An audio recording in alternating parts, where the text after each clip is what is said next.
Ке одмараат работниците или повторно ќе мора да се вратат на работа во недела, кој како ден со закон стана неработен ден. Ако постои таква идеја, веднаш треба да се запре, бидејќи тоа е во спротивно со тоа што со законот загарантирано, а работниците мора да бидат ослободени од такви апетити за профит. Подпредседателот на Сојузот на синдикати на Македонија Иван Пешевски вели дека како синдикалци не отстапуваат од ставот дека неработната недела мора да остане неработна. Потенцира дека и да има таква идеја, таа треба да стигне на дневен ред на Економско-социјалниот совет, кој веќе долго време е згаснат како можност за социјален диалог помеѓу синдикалците, владата и бизнис секторот.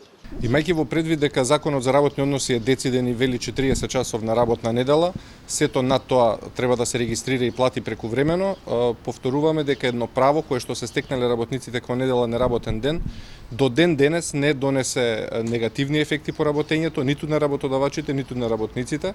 Напротив, имаме поодморени работници и потсетуваме дека и сабота е неработен ден, односно ако некој е на работа во оние дејности каде што мора недела да работи, исто така други 2 дена во неделата му следуваат за слободни.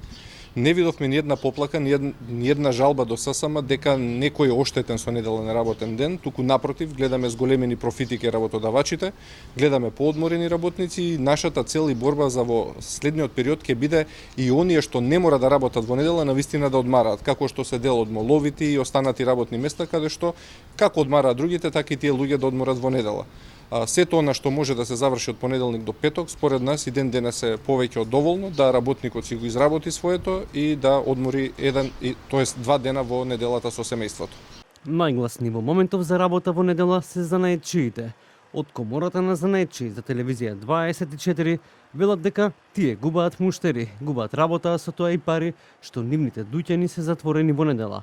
Нелогично е тоа да не се работи во недела, а мислам дека е потребно, заради што еден турист ако има потреба од поправка на автомобил во недела, да остане во пат негде, треба да чека до понеделник за да се отворат маничарите, за да може да го поправи своето авто. Така да конкретни примери сме дали дека треба да работиме во недела, да, со почитување на законот. Со платење повисоки дневници на вработените, ако си самовработен, секој си сака да си има поголеми бенефити во тоа. Од влада до овој момент не добивме одговор за тоа кога ќе биде закажана следната седница на Економско-социјалниот совет и дали на следниот состанок ќе биде дискутирано и прашањето за неделен неработен ден. Но една од првите скриени иницијативи на оваа влада откако дојде на власт беа промени во правилата за неделен неработен ден.